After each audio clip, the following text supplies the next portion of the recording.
Okay, so let's talk about Chainsaw Man, chapter 73, titled End of a Lifetime. But before we jump into that, like, comment, and subscribe below, and check out my Twitch and Twitter accounts as well.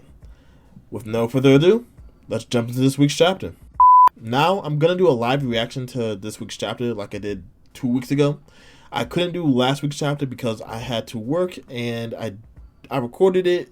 I just didn't like it. So let's do it with this week's chapter. So in this week's chapter, we open up with a nice color page of Aki with his one arm. It looks like a almost like a fashion magazine cover with it's saying, swaying between hope and despair, loss becomes a source of survival. Aki could be a model, like a first amputee model, even though I guess you could call him an amputee. Moving on to the first actual page of the chapter, we see Aki, Denji, Power, and I think the cat's name is Nyoko, on the ground sleeping together. In last week's chapter, they journeyed out to Aki's home, village, I guess, to pay respects to Aki's past loved ones. Aki and Denji, being the knowing kids they are, went with so that they could get out the house. Aki looks over at Power and Denji and says Power hasn't screamed tonight. Power has been having nightmares with PTSD about the Darkness Devil. With that comment, Power wakes up and says, actually, you know what? I might have defeated the Darkness Devil when we were in hell. And she smiles to that, and Denji's like, yeah, of course you did, Power. And just like Power, to make herself feel better, has to lie to herself and say, obviously the Darkness Devil didn't just us all up. Obviously, I defeated the Darkness Devil, and that's how we made it out alive. And I'm just like, okay, Power, you do you. Whatever it takes to make her feel good about herself, we'll take it. Next, we see Denji and Power doing the dishes, the morning dishes, probably after they ate some food, and just having a normal conversation, saying that the two of them, Denji and Power, have to go. Denji and Power, the two of them, Denji and Aki, have to go to work, but Power should be able to stay home. And now that she has realized she defeated the Darkness Devil, she should be fine by herself with them going to work. But as they're discussing this, the phone starts to ring.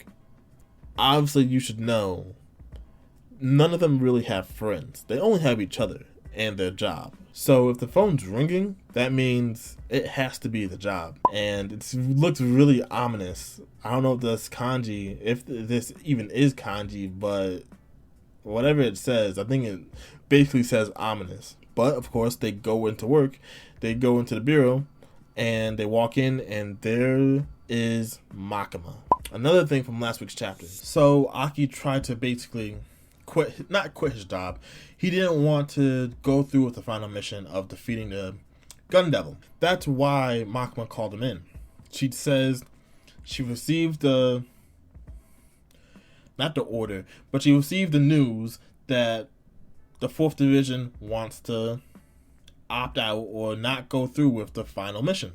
And she says the 4th Division can do that, like, wholeheartedly. But just look at her stare. You know she has no emotions. You can just tell. Of course, there's a catch. She says Denji and Power still have to go through with it. So it's like the 4th Division doesn't have to do it, which the only human in the 4th Division is Aki. But Denji and Power, yeah, they have to go. They still have to go. Of course, though, Aki does not like that. Makima goes on and explains why she's doing this. She says Denji and Power are under her specific management. She controls them, basically. Which is true. She found Denji and she found Power, supposedly. And they are technically devils. So Aki doesn't have the true say in what they do. So Makima does this. She's going to move Denji and Power to the 7th Division temporarily and have them go forward with the mission. Of course, that means Aki isn't going to be on the final mission, so she says if he's not going to help anymore, he can go home.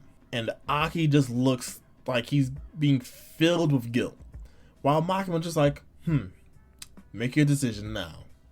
which is crazy. Usually Makima wouldn't even let him like go back on his decision. So maybe she has a little bit of feelings for the three of them. But before Aki can respond to what Makima says, Denji jumps in and says he's going to go through with the mission. And he's like, he has his own motives, but of course Power being there as well is like, if Denji's going, I'm going. Denji's my buddy. And it's like, yeah, that's they like this as in brother and sister, nothing else. And Aki's like, damn. So he looks up at Makima and is like, Makima, I'm sorry, but can I please work with you to defeat the Gun Devil? And still with no emotion, Makima is like, of course you may, saying that Denji and Power need supervision on a mission like this. And Makima just goes on and is like, don't worry about it. Denji can't die. He, as far as we know, can't die. And Power is pretty sturdy. And like, I think from what we saw last 2 chapters with Power freaking out about the Darkness Devil, she's not as sturdy as you think. But okay. But Makima says something really cold. She's like, don't worry about them. You're better off worrying about yourself. Like, goddamn, Makima. He's been working for you this entire time. For like a few years now, at least. Like, just doing everything he could to get not really your dream, but his dream forward of killing the Gun Devil. And now he showed one sliver of weakness. And she's like, she just doesn't care. But they continue on. She's going to give them a debriefing, and hopefully us a debriefing of what they know about the Gun Devil so far.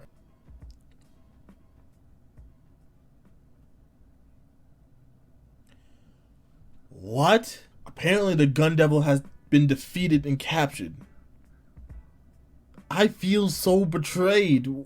I feel like, look at Denji and Aki, both saying what? I feel exactly the freaking same. We've done all this. Supposedly, these enemies coming after them. The Katana Devil, the Snake Lady, I don't remember her name. And then all the assassins coming after Denji because he's a threat. And you're telling me the Gun Devil has been captured and has been defeated and captured? Let me read a few more pages. So, Makima goes on and explains. She says, apparently the Soviet army, Russia, so what year is this in? If it's the Soviet army, ooh, that's something, that's another video for another day.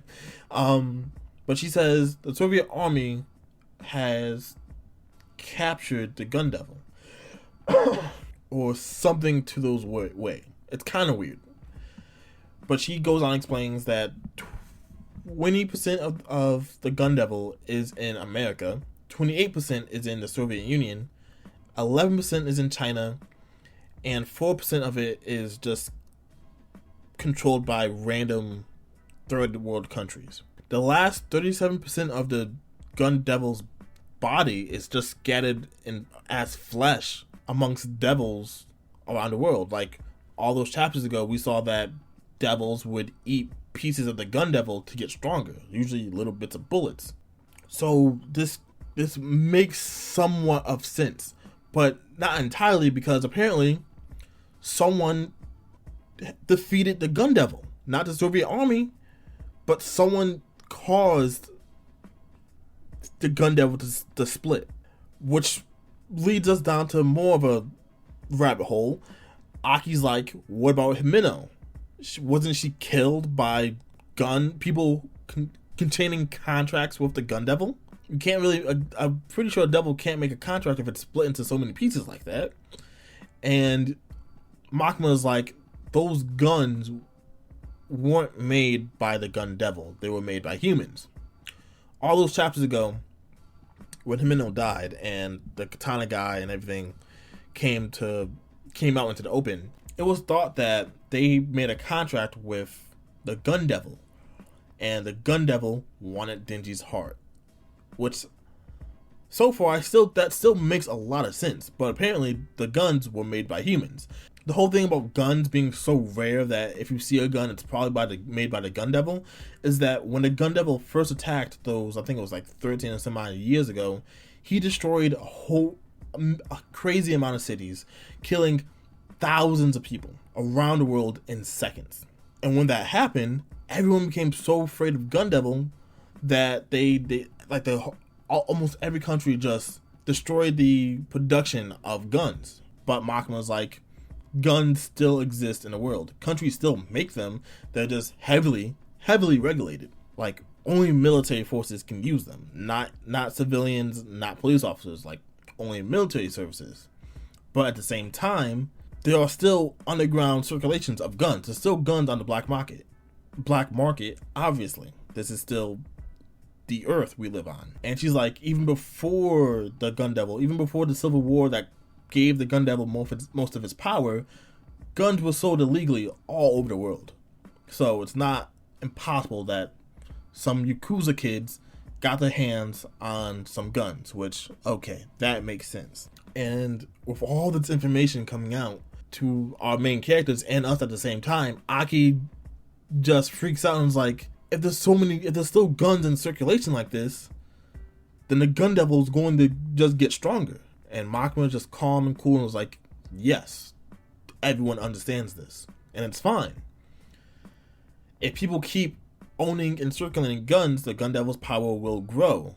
But that means the countries owning these pieces of the Gun Devil will also get stronger. And this is where it's like politics. It always goes back to politics. And Aki's on the same level. It's like, so if we are to kill the Gun Devil, that means, and Makima interrupts, is like, yes, something like a world war would have to happen for all of us to get the pieces of the Gun Devil together and truly destroy it. And that's that.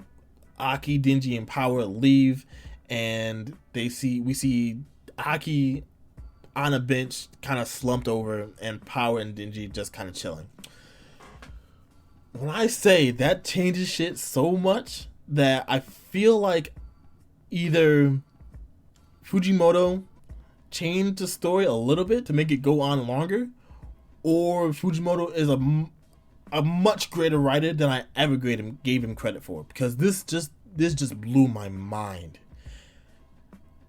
This just took a turn. It's like, because Chainsaw Man is all about fighting, basically, and you just told us the most hyped up fight isn't gonna happen. That just blew my mind. I love it. I love all of it. And that must be why Makima is so calm and like seems cold, because she's not gonna get the credit she wants. She wanted to build up this team and defeat the Gun Devil and give herself more power. But if America, Soviet Army, probably China, all these other countries own pieces of, like, significant pieces of the Gun Devil, like quarters, like 25% of the Gun Devil, that's not gonna happen. So she's out of luck too. She has to figure out something else. So back with Denji, Power, and Aki, Denji and Power start talking to Aki and is like, what's wrong? Come on. Why do you feel so glum? We can just go kill it, right? They think they're smart, but Denji and Power, they're not all there. And Aki gets up and is like, it's not that simple, because if we kill the Gun Devil, if we kill its main body, then it's almost not like we're killing it to destroy it. The Public Safety Bureau is going to get its pieces and it's just going to become the country's power. And Aki goes on explaining, like, it's not like we're killing the Gun Devil, it's that we would have to steal the Gun Devil from other countries to make it Japan's power. And of course, Denji's still like, what do you mean? And Aki's like, it means that it's impossible to kill the Gun Devil, which is true. In the world we live in, guns are just too prominent around the world to just be like the figurehead of guns, to destroy it just to be rebuilt like in a few years. It's not gonna happen. So the Gun Devil will forever live on in this type of world. And Denji's like down in the dumps now, because, like I was thinking, he made a promise to Makima in the beginning of the manga, saying that if he could defeat the Gun Devil, that she would grant any wish of his, which obviously for Denji would be to have sex with her. Obviously.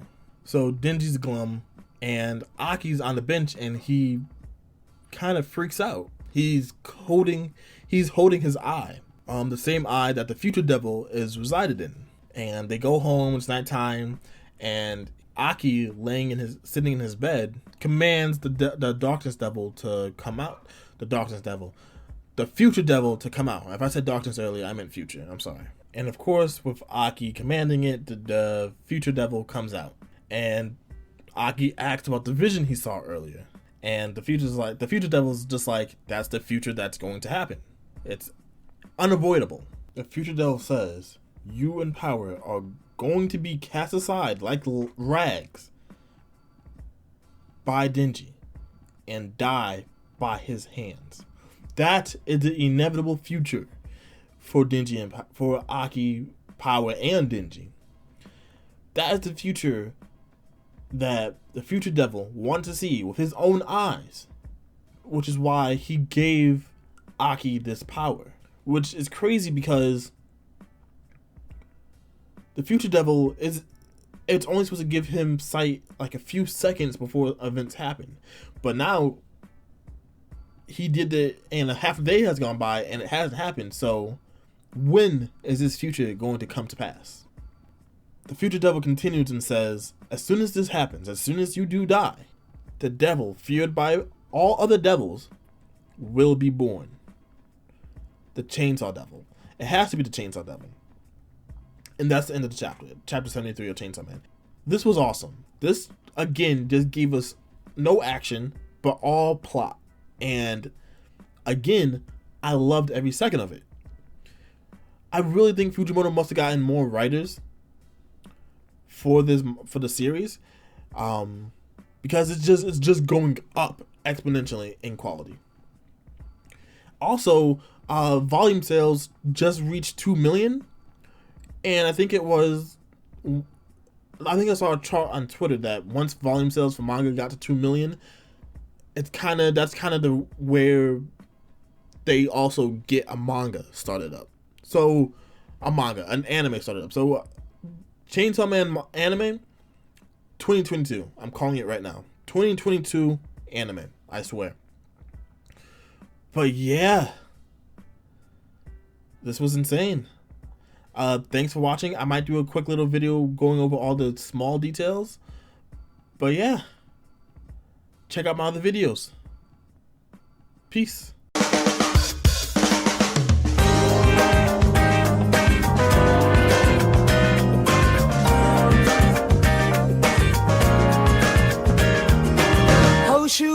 Shadow